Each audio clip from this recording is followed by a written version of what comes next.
What a November tour for this after steamrolling Japan, France, Italy, and then giving Ireland a proper bruising in Dublin. Just one match remains, Wales in Cardiff. But hold on.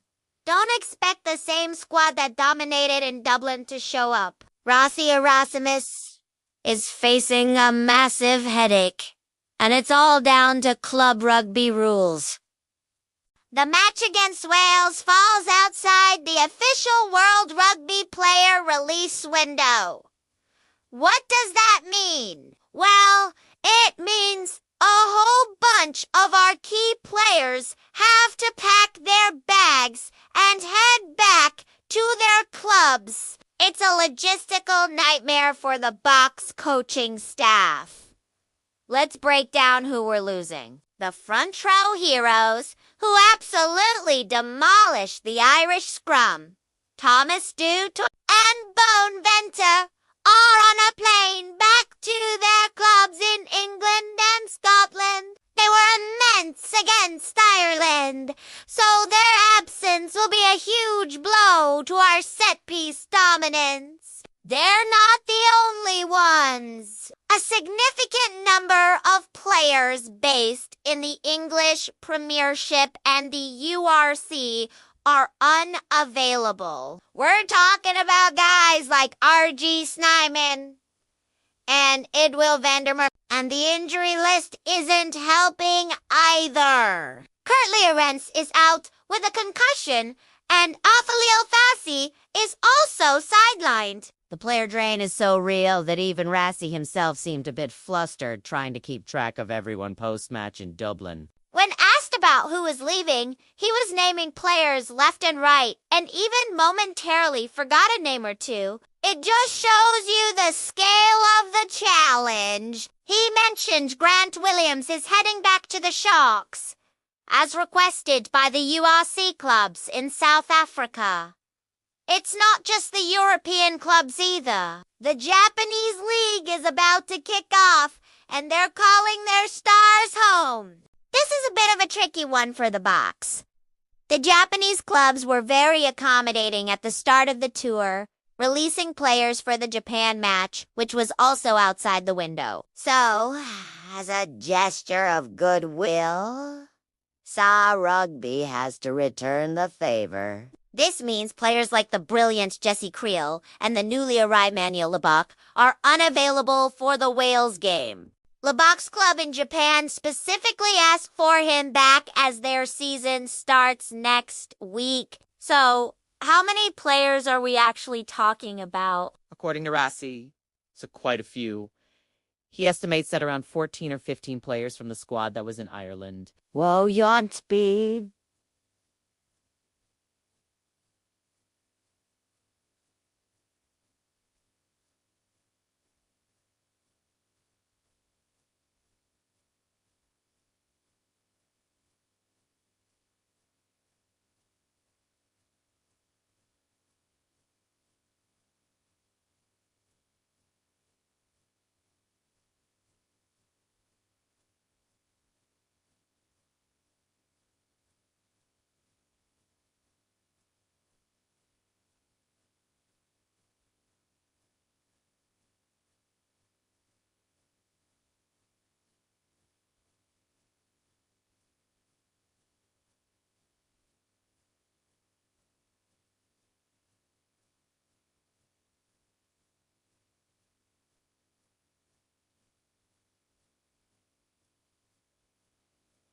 That's a massive chunk of the team. The Springboks will be touring Wales with a skeleton crew of probably only 24 or 25 players. This is going to be a real test of the squad's depth and the next man up mentality that the Boks have built. You might be thinking this gives Wales a golden opportunity, right? A depleted Springboks squad playing at a roaring Principality Stadium in Cardiff.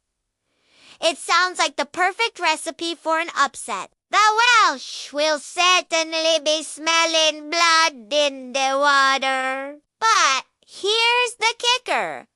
even if Wales pulls off a shock victory, it won't be enough to knock the Springboks off their perch as the #1 team in the world. South Africa has built up such a massive buffer in the rankings over second-place New Zealand that their top spot is secure for now. But don't think for a second that Rassie and the team are taking this match lightly. Erasmus, in his typically modest way, played down their #1 status. He said the main goal for the year was simply to finish in the top 4 of the world rankings. He pointed out that they just beat Ireland, who are ranked 4th, but a loss to Wales could still see them drop a couple of places.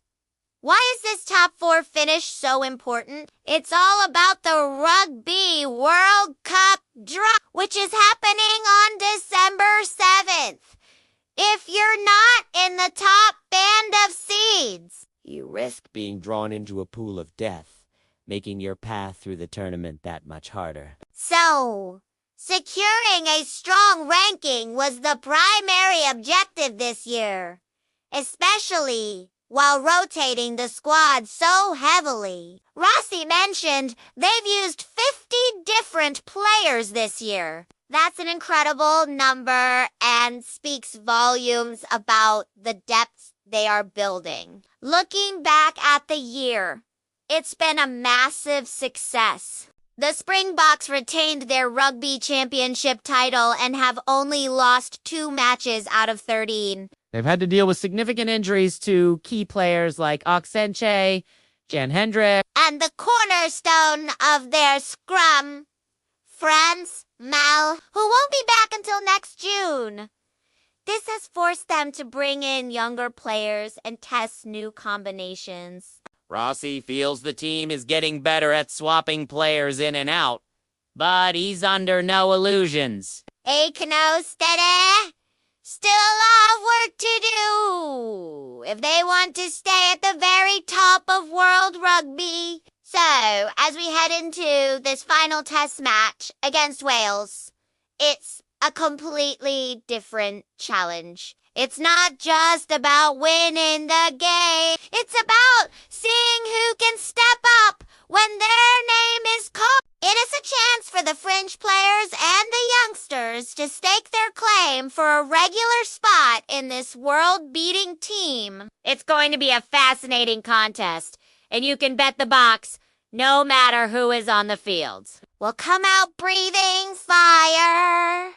They have a standard to uphold and a point to prove. Let's see how this rejigged squad handles the Welsh Dragons in their own backyard. It's been an incredible year for South African rugby, and this final match is a testament to the challenges and the depth of this squad. Let us know in the comments who you're most excited to see get a run out against Wales. Who do you think will be the surprise package? Thanks for watching, everyone. If you enjoyed this breakdown, make sure to hit that like button and subscribe for more Springbok content. We'll be back with a full review of the Wales match. Cheers!